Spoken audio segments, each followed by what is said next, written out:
If Cash App won't let you verify your identity, follow these steps to troubleshoot and fix the issue. Ensure you enter correct information. Make sure your full legal name, date of birth, and social security number match your government-issued ID. Double check for typos or incorrect details. Use a clear, valid photo ID. Cash App may require you to upload a driver's license or passport. Ensure the photo is well lit, not blurry, and includes all corners of the ID. Update the Cash App. Go to the App Store or Google Play Store and check for updates. Outdated versions may cause verification issues. Check your internet connection. A weak Wi-Fi or mobile data connection can cause verification failures. Switch to a stronger network and try again.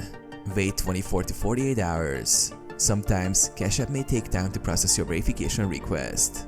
Avoid multiple attempts in a short period. Contact Cash App support.